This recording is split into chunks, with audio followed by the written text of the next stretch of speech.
Hello, everybody, and welcome to another episode of Creative Visions TV. I'm your host, Karen Dahlman, and I sure hope you guys are all doing well out there. So, this episode is going to be dedicated to talk to a gentleman, an expert in the area of paranormal pop culture. We're going to learn what all of that is about, and we're going to learn about how he explores and goes about looking into the paranormal entertainment world. So, let me tell you a little bit about our guest before I bring him on. Now, he's a journalist, an author, a TV host, and personality. He's known for his expertise in the area of paranormal entertainment, which is paranormal pop culture I mentioned to you. He currently appears on travel channels, Paranormal Caught on Camera.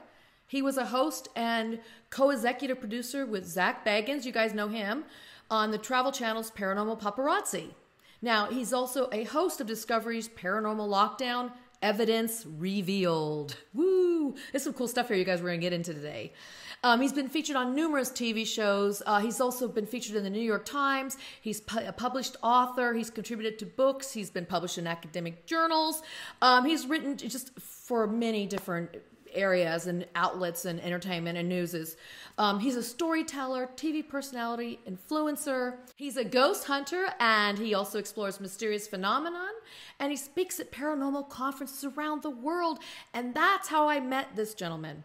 He brings us the entertainment of the unexplained. Now, you guys, all the way from New York City, let us welcome our guest, Aaron Sagers. Yay, Aaron. Hello. Hi, Karen. Thanks so much for having me tonight. It's great having you today, joining our show. You guys, we met at Sage Paracon. It was the fall of 2018. And I knew who Aaron was, but I really got to see a really fun side of him. He's witty, he's clever, you're humorous. We had a lot of good laughs. And you guys get this. He likes the Ouija board. I do. There's, I'm not trying to hide it whatsoever. I'm not like in the closet Ouija board fan. I'm out. I'm loud and I'm proud about my fan of Ouija. Yes, and you guys, he does it on some of the shows too. And you look behind him, he has an older Ouija board, and he has the crystal gazer behind his head. And he bought that crystal gazer from me for the Talking Board Historical Society. I think I had 10 of them there, Aaron, and you came over. I mean, they were gone like within an hour or two, you guys. And last year I went and sold a bunch of boards there, and they were gone in 45 minutes. So those UK people really love the boards, and even you're not UK, you just love boards yourself. So. I do, and I have a few in my collection, some in storage, honestly. But I don't have like a lot of big ticket boards, like the really antique ones that have in recent years gone for a lot of money on eBay. Like going back, like even I think like 6 to 10 years ago, they were not going for a lot of money on auction sites, but now they are. I don't have those, but I have some of like sentimental value and just fun ones, and the one that I got from you. Yeah, the crystal gazer, you guys, are from the 1940s, and it's a really cool board. I think we might have a few left, so you got to go to Talking Board Historical Society website. I can't remember if we have one or two. I can't remember, but they sold out quickly. So, what is your favorite board? Would you say out of your collection? What is my favorite board? I don't know. Each one of the ones I have has like a different kind of significance. Mm-hmm. I will say that the Hellboy talking board that I have that was made for the comic Hellboy, it was gifted to me by Bob Murch, who we of course know. Yes. And that's one that I was a big fan of before I ever met Bob. Like I was like already a fan of that board. So when he gifted that to me, it was a lot of significance for me. However, the classic kind of current one that is sold by Hasbro is sort of professionally a good utility board for me. I carry it around with me at different events and when I film things, and that's the one that I used to when I was filming with Aaron Paul of Breaking Bad. I did a show with him where he was into the paranormal, and I said, let's try the Ouija board, and he was super into that, and that was a lot of fun. So that one's like my utility board. I carry it around with me everywhere. So funny, I have those too, and I know people have seen me talk about these before, but here's one. This is just a what would you call that, plastic, and my friend makes this called Ask the Universal Channel board, and here's actually the planchette. And this is great for traveling. It doesn't ever break. So I have that, and here's my travel board too. This is this is by Winning Moves. Yeah. A very easy board. I sold those. Those are the ones I sold. Some of those at Sage Paracon this last year. So you missed out on that. I know. You'll have to this year when we're both back there. Hopefully, you'll have to bring some and set aside a couple for me. I'll tell you what we might be doing, so you might want to think about this now. You guys, I'm going to see Aaron at Michigan Paracon this year in August. He's there all the time. If you want to meet him in person, come out to Michigan Paracon. I'm going to be there from the Talking Board Historical Society, and I'm certain we're going to be selling some Ouija boards there. So be ready for that. I'm going to get in there first. Okay, I know, you need to. And speaking of talking boards, you guys, he designed his own talking board. Aaron, tell us about that. Yeah, so I have to first off give a lot of credit to my collaborator and the real artist behind it. His name is Billy Ludwig of 13th Floor, and Billy is an amazing artist. And I generated this idea for the Tiki WeeJee. So cute. I'm a big fan of tiki drinks and tiki culture, and I decided I wanted to come up with something that really is a marriage of my interests. And, I created this concept for a board that is very influenced by Polynesian styles and by the tiki culture. And then Billy, being the awesome artist that he is, really kind of helped me execute that and bring that to life. And now I sell it in both a fire red version and sort of a blue water version, and it's fun. And I think it also kind of helps. It is mysterious, but it also kind of takes away some of the negative connotations that some people have about the Ouija board. I mean, this is a fun board, and I want people to kind of lose some of that fear when they use it. It is fun, and I'll tell you a little secret, you guys. So Aaron was celebrating a birthday in 2018 when he was in the UK, and we went to the Tiki Bar. Do you remember that? Oh, well, how could I forget that? I have a picture of it on my refrigerator. You guys, we had such fun wearing those hats and props and taking photos and just being all it was just cool. It was this really cool place. Yeah, it was Trader Vic's in London, and Trader Vic's is one of the oldest tiki bars in the world, not just the London location, but that franchise. And that location is one of the continuously operated Trader Vic's. So it's actually a really kind of historic location as well. Yeah, we walked around and we were there for the history too, but also for some of the drinks. I was there mainly for the drinks and then the history. I think okay. It was I said it backwards. You're right. Who am I kidding? So tell us about this concept, paranormal pop culture, and what you mean by this. Right. Well, thank you for asking. Yeah, for me, I was trained as a journalist, and I worked as a journalist. That's really been my true career. And I worked for the Chicago Tribune Company for some publications with them. I launched a magazine with them and some websites. And back in 2004, 2005, I noticed that there was this wave of reality TV shows dedicated to the paranormal. I've always, since I was a kid, big fan of the paranormal. For me, it was comic books and superheroes and science fiction movies, but also horror and the Twilight Zone and the paranormal. So I was reading comic books and reading Hans Holzer at the same time. Right. So, for me, the idea of the paranormal and pop culture were always connected. But in 2004, 2005, when these shows first started popping up, I thought in their modern incarnation, I thought these are going to connect with people. People are going to respond to these. And there was also this little thing called social media that was emerging at the time. MySpace, and then the Facebook, and social media was becoming a thing, and that to me signaled that people would be able to talk about the paranormal without fearing judgment within their local communities. They'd be able to reach out and connect with people around the world.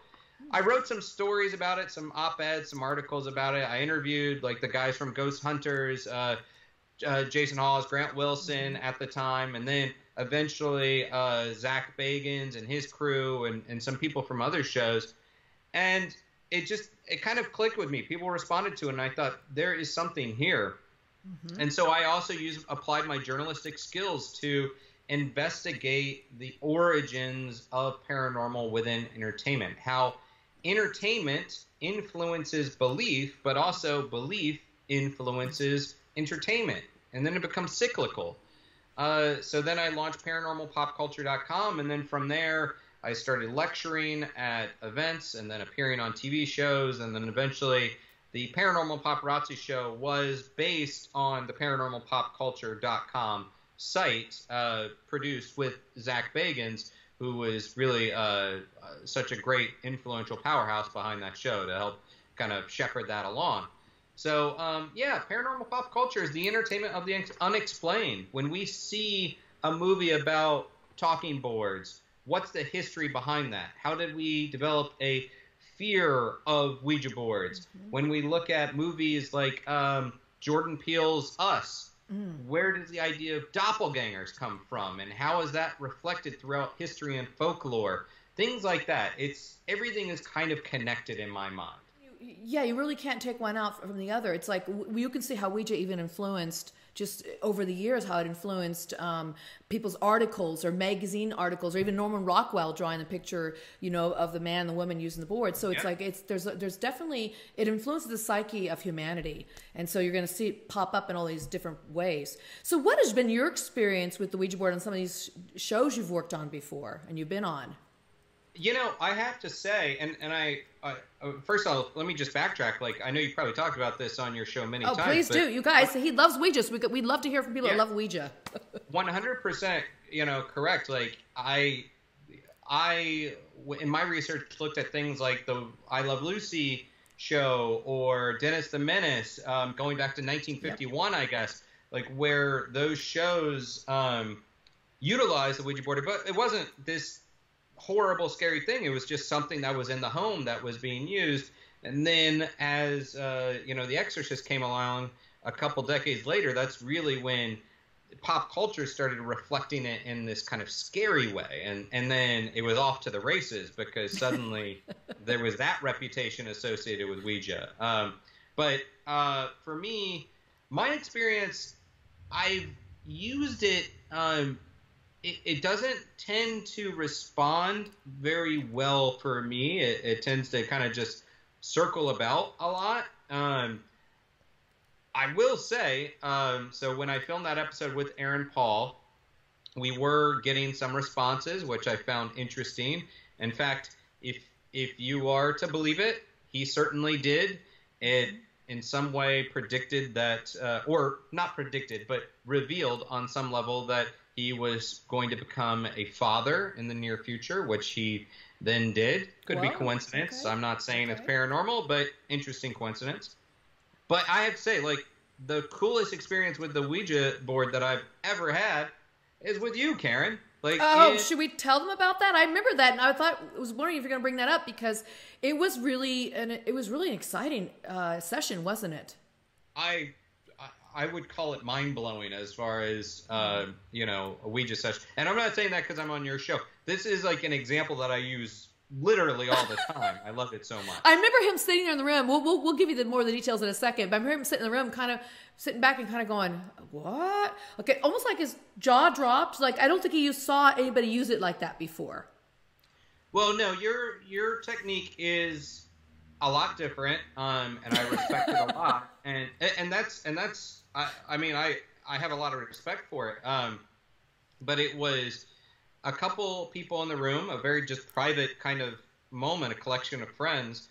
But what I really love about it is we were in England, and we were at an inn, and it was Karen, myself, MJ Dixon, the organizer of Sage Paracon, also Susan Cummins. Uh-huh. And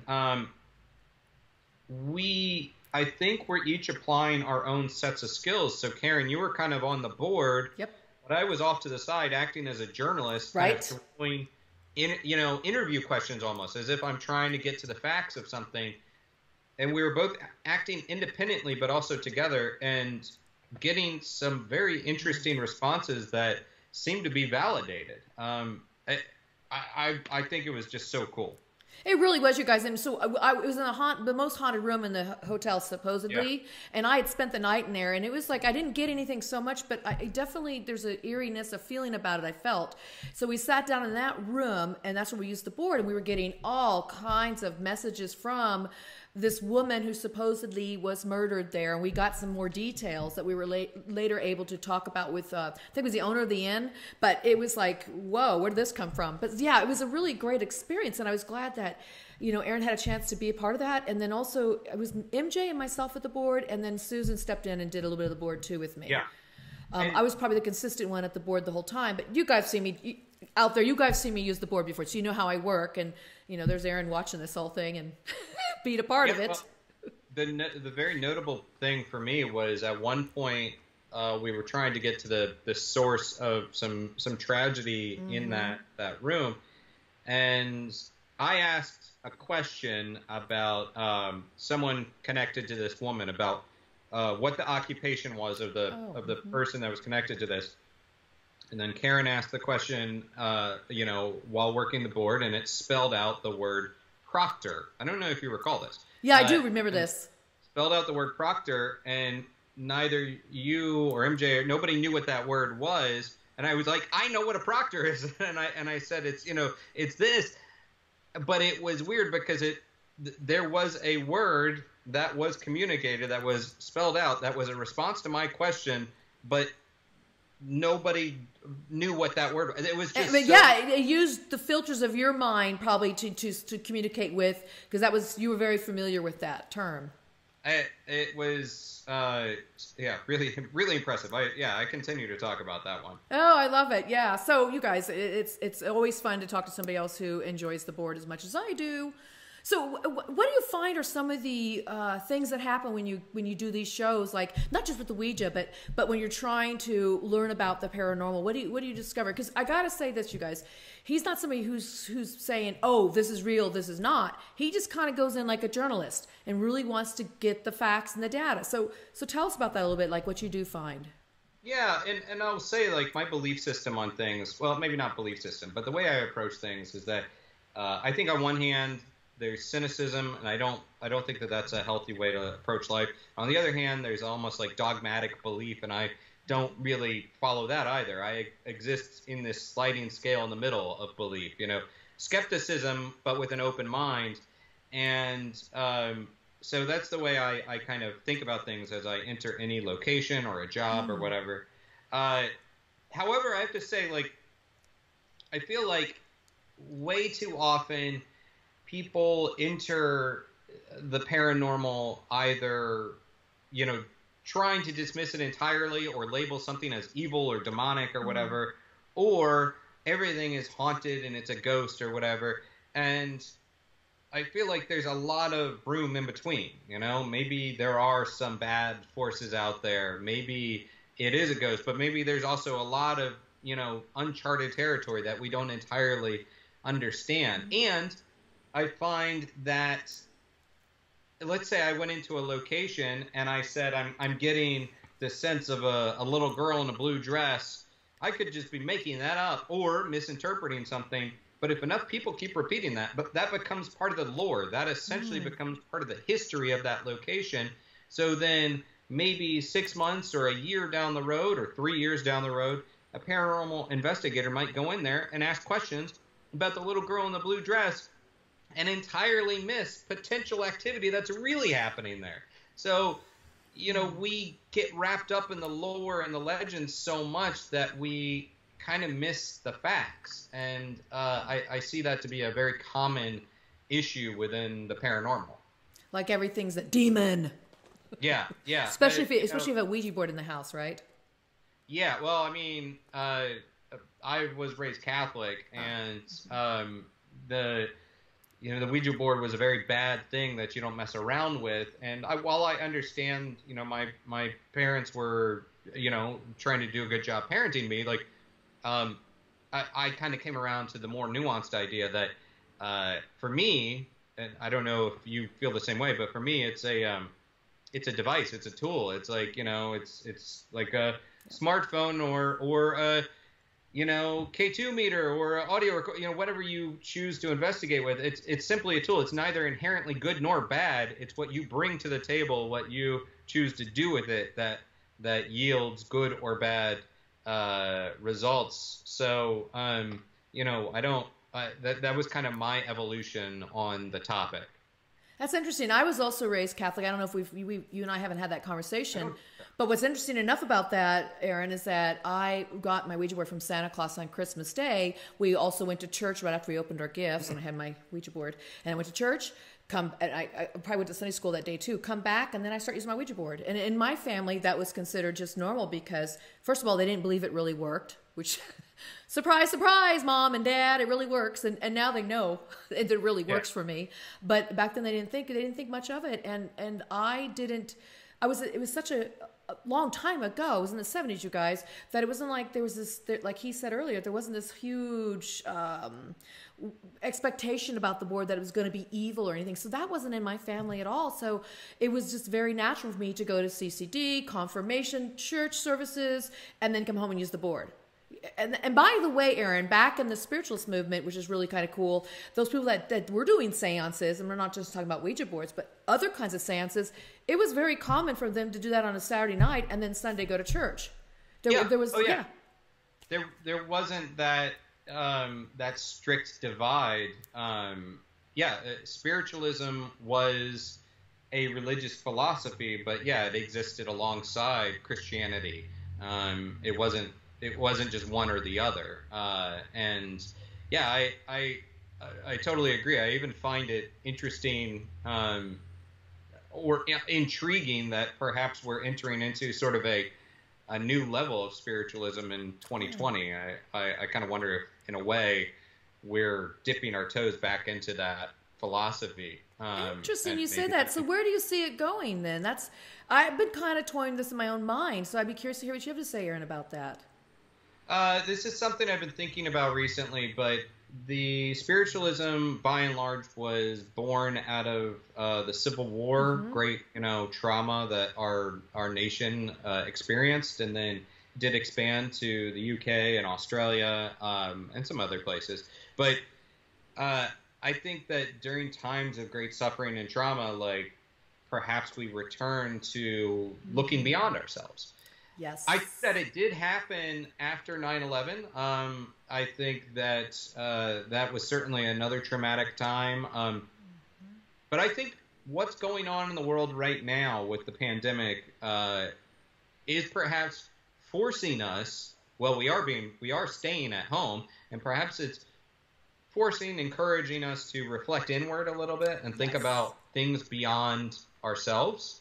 And I do wonder if there's going to be this, for lack of a better word, perhaps some level of awakening that occurs as a result of this. One can hope. I don't think it would be a negative thing.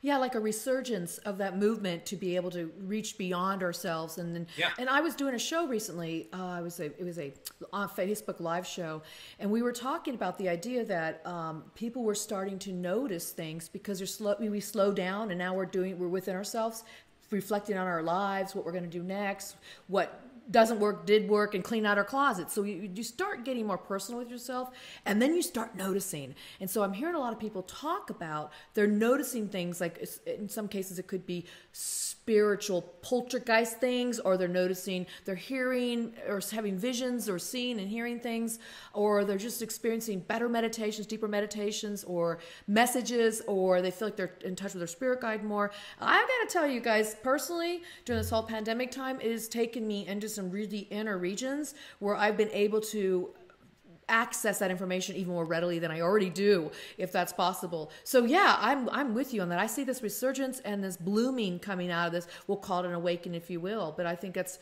a wonderful thing for people to think about. So thank you for sharing that. Now, you guys, I've got to ask him. He did some work on the Conjuring. Now tell us what you did, what your role with that, what you did some explorations into it, and you want to share a little bit with us? Yeah, I worked on a show called The Shocking Truth Behind the Conjuring. And, of course, The Conjuring is a immensely entertaining and highly successful paranormal movie, horror movie, directed by James Wan, and it's focusing on the family, the Perron family, and also the Ed and Lorraine Warren paranormal case. Now, first off, I love that movie. I think it's a great movie, so enjoyable, and it did a big service to the paranormal community because it brought. Sorry, you might hear a motorcycle in the background. Actually, I can. What's going on in the background? If you guys hear it, pick it up. I got somebody next door jackhammering. Yeah. Like, oh, great. Yeah, it's maybe the city that never sleeps, but it's taking periodic naps right now. True, huh? So the Conjuring was great for the paranormal community because it definitely helped revive interest in these paranormal cases at a time when the reality TV genre was waning. So that movie itself, I did do this show behind the truth of it. And what I found was there was a character called Bathsheba who was labeled a witch and very much painted as this villain of that case in the course of the movie. And I get it. Hollywood is Hollywood, and you fictionalize and sensationalize certain elements. But I felt like this was a character that was much maligned and not this horrible character, and yet her name has been smeared across the century, So that was like one thing that was a major takeaway of this, that yes, I think there was some sort of activity experienced by the Perron family. I believe that what they are reporting is true according to their experiences, but I don't think it was necessarily because a witch had murdered a baby and had left some sort of curse on the land. Yeah, I remember that in the movie. But again, you guys, you got to remember this when you watch these shows, and think about this too. Whenever you see a Ouija board in the movies, it's like they've got to spin it because it's got to, get you excited and stimulated, and your adrenaline rush. You've got to make it scary. For example, think of you guys Ouija board, and you remember that movie too, Aaron. That was the very first time you had a Ouija board that was actually one of the main characters. Yeah. Yeah, not just a little cameo like it had in The Exorcist for a minute, whatever it was. This was actually the full movie was about the board. So that was kind of cool. So you see things like that, and you've got to look at, okay, so they're going to twist things. So Bathsheba was one of those things too that they kind of twisted, and I think I've actually heard an interview by one of the gentlemen that also did some of the investigation before Lorraine and her husband came in, Ed Warren, and he had talked about that they couldn't find the evidence behind that either. Yeah. So. Yeah, that's interesting. So you get to see some of this backside story stuff, backdoor stories, I guess you can call it, of these shows. So tell us some other cool stuff that you experienced that we may not know about, like when you're doing some of these shows with people. I mean, I just think overall, I try to keep in mind that it's really easy to kind of go for the red meat of someone experiencing supposed paranormal activity. And that makes good TV, and certainly I work in a business where we're trying to make TV, but I would say the biggest behind the scenes thing that I think is people are typically they're feeling real emotions. They're feeling either very scared or they feel like they're sometimes under assault by forces out of their control. I think that it's important to maintain that humanity, and even if you go into somewhere like a prison, in Eastern State Penitentiary, Ohio State Reformatory, places like that, Penhurst Asylum, it's really easy to think about, well, okay, there were prisoners at Eastern State Penitentiary, they must be bad guys, the baddest of the bad, Right. and we should go in there and provoke them and taunt them or whatever. No, they were people too, and if they happen to be sticking around there in some sort of spirit form, they still are people. They're the remnants of people. So show respect, show empathy, show humanity towards them, and don't automatically assume that everything is evil or bad or whatever. I guess that's kind of the biggest insight that I picked up by working on shows and being on a lot of investigations is, maintain that sense of humanity, and also don't make assumptions. operating as a journalist has been helpful for me. I go in, I ask questions, and I'm curious to hear what people have to say, and hopefully have an open enough mind that even if I hear something that's outside of my preconceived notion, like that it doesn't influence my work, that I can still be very open-minded. So yeah, I guess those are some of the things that I think about when I go into a location. Yeah, it's super necessary to be open-minded and not come in with your own opinions of what you think's happening. So that's really good advice to give some of the viewers who are interested in doing more paranormal investigations themselves.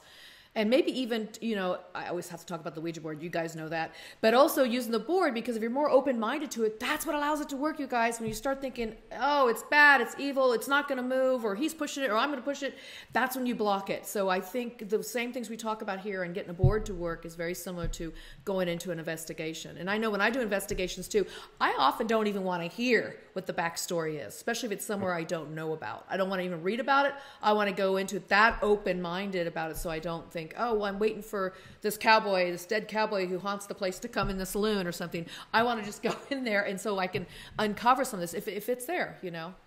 Yeah, and see, I'm the person coming from a different perspective. I'm the person that needs to do a ton of research before I ever, because if I were to do an interview with someone, you know, I want to know everything I can about their work and who they are as a person, and then ask questions and try to establish some sort of line of dialogue and listen to what I'm hearing, you know.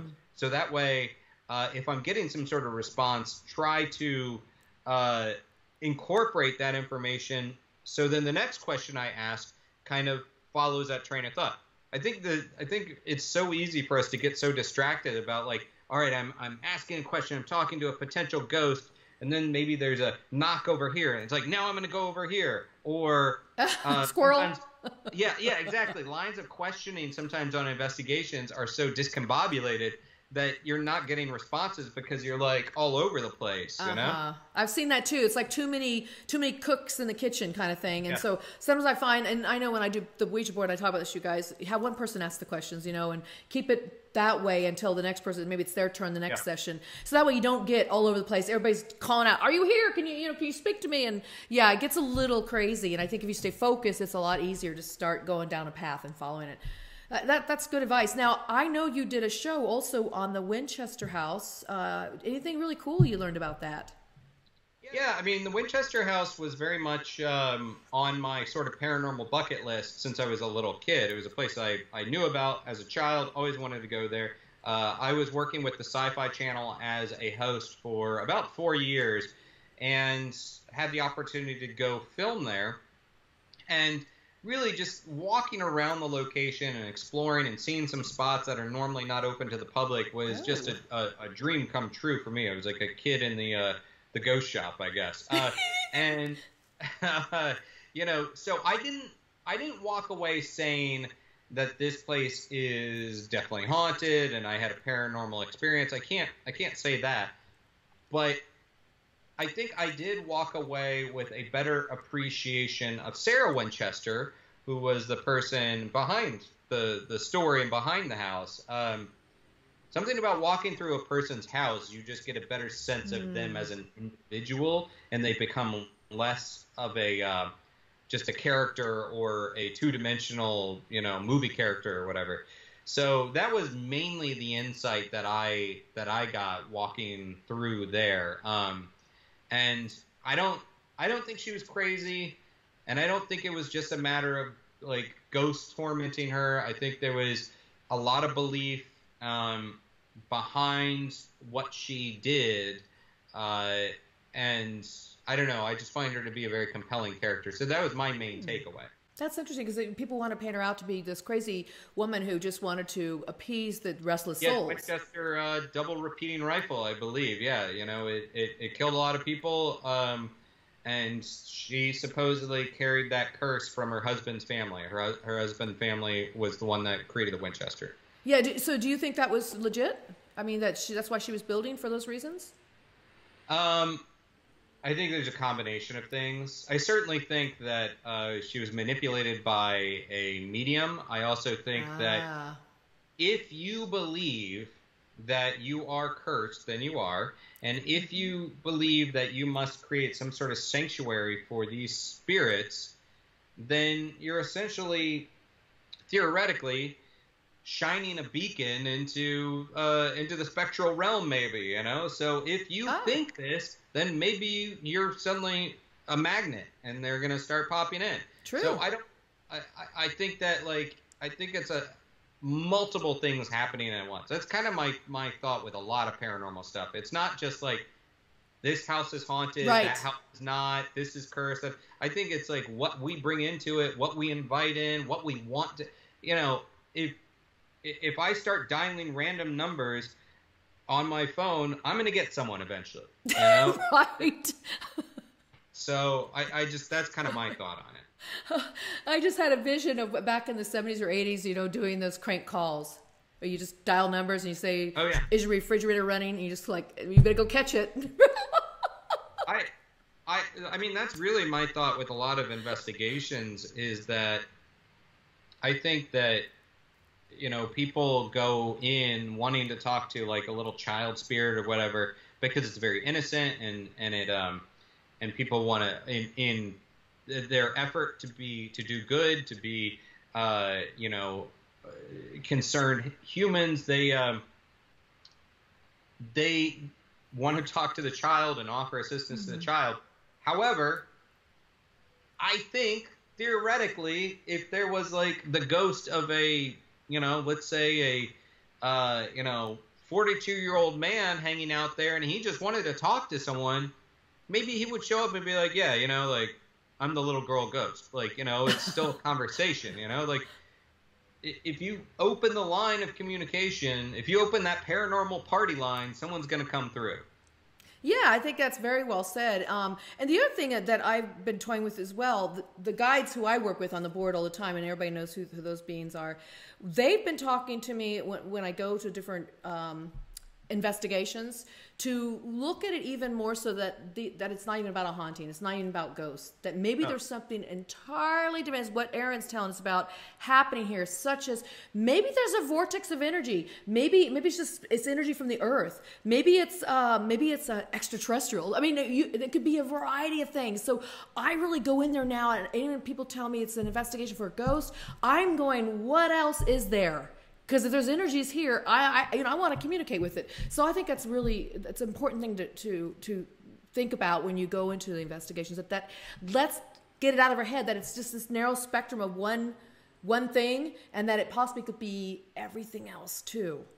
I 100% agree with you. I think we really try to, even when you know, the paranormal, by definition, is beyond scientific explanation right now, you know, and yet we still try to put everything in these little boxes that we can understand.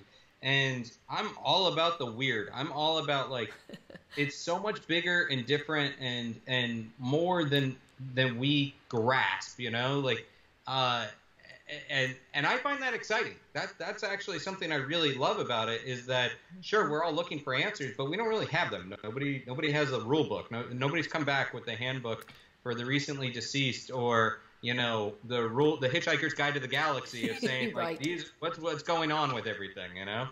Yeah, it's so true. We don't have the answers, and so so I like to look at it. Okay, could this be also maybe parallel universes that we're overlapping? Does this be a parallel world that I'm tapping into? I mean, you guys, it could be so many things. It could be your own multidimensional self bumping into yourself somewhere. Like, if all time's happening now. I mean, we can just go crazy with this concept. But that's really where I am too, Aaron, on that level of looking at things.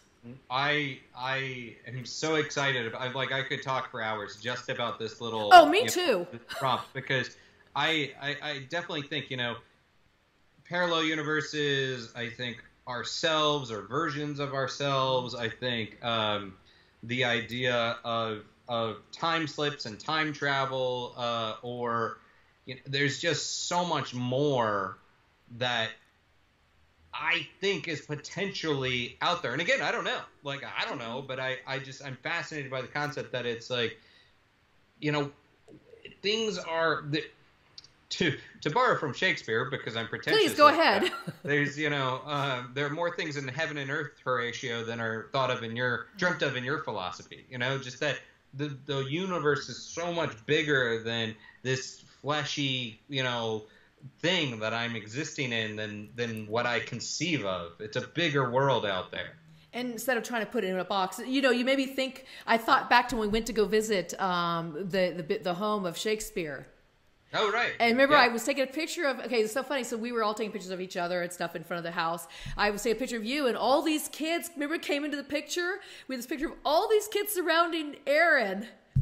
I actually totally forgot about that, but yes. Do you remember that now? It was such a cute photo because he's a star and people recognize him. And I think we were saying, okay, look at him. They're like, well, but we were telling them that because, he's been on shows and stuff. And the kids were like, really? And they're from another country. I forget what they didn't speak our language, but they just huddled around him. He had I would say 50, 60 kids. I think the real story behind it is they saw an American or whatever take him. I think they were from Brazil. I kept saying, do you guys know who he is? I think they were from Brazil, and they just saw a guy trying to take a photo, and they started crowding around. And my thought is the more the merrier. Let's do it. And, it was such a cute. It was so fun. I can't believe you forgot that. I'll never forget that. That was hysterical. And then afterwards. We went into the bar that William Shakespeare used to go patronage.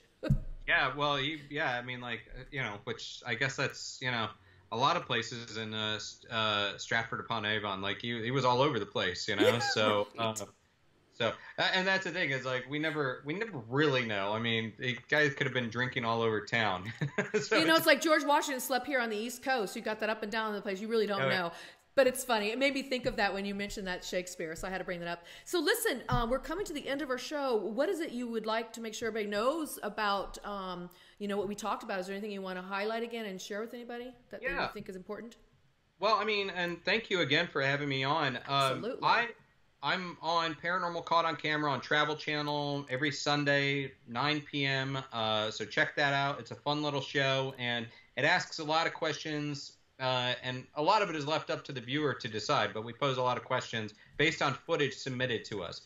Beyond that, I do run paranormalpopculture.com, and I post a lot of long articles connecting the dots between entertainment and the paranormal.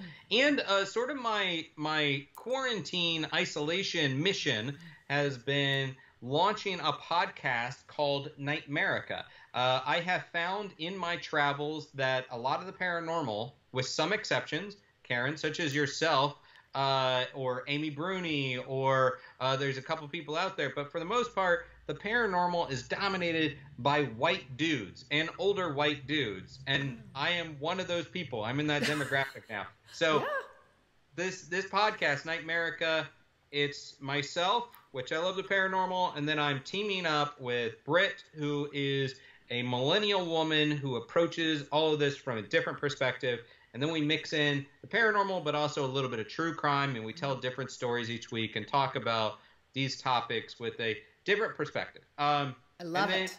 I've been doing a lot of paranormal pop culture fireside chats, of which Karen did one, and just kind of spending time together in isolation. That's really the mission, talking spooky stuff, talking paranormal stuff, and, passing the time. Really doing what you love and not letting it go. I love talking about these topics, but I also like connecting with people, and I've missed that part during isolation, so I'm, taking it virtual. That's wonderful. You guys, all links will be below and about the video section. Be sure to check him out there. Catch up with him, link to him, and check out his show. So he's great. By the way, I really enjoy hearing him speak. He's great at these conferences. And again, if Michigan Paracon happens, which we are hoping it is, I will be there, and so will Aaron. Aaron, I think you're moderating a really cool, aren't you doing something on UFOs? I think I am. I don't have my full schedule for I think I saw it. But I'm doing a lot of talks there, which I love. I'm stoked for. Yeah. So bring it on. So we'll find out what all I'm talking about. But I do. Think I saw your name as a moderator of one of the UFO panel, Nick Redfern, who I love too. A lot of really cool people are going to be on that panel. I'll be there with the Talking Board Historical Society. We're bringing the world's largest planchette. You know about that, Aaron. Yes. And we're going to have a really cool collection, too, of boards there, different than it was last year. They all have their stories to them. So you got to check it out, you guys. So, Aaron, it's been an absolute blast having you and seeing you. And thank you so much for being on our show. I knew you guys would like him. Isn't he great? Thank you, Aaron. Thank you so much. I appreciate it, Karen. And let's do this again. Absolutely. So there you have it, you guys. Here's a gentleman who's still finding the time to reach out to people, to connect, but through our multimedia devices, and to do his paranormal podcasts, his shows. And so be sure to check him out. And I think he said some really interesting things today about when you go into an investigation, really try to have an open-minded that maybe it's not just that ghost or that little girl or that old guy. Maybe it's beyond ghosts, and maybe it's something else. So until next time, get out there, discover and explore, and stay safe and sane. I'm Karen Dahlman. This is Creative Visions TV. Bye-bye.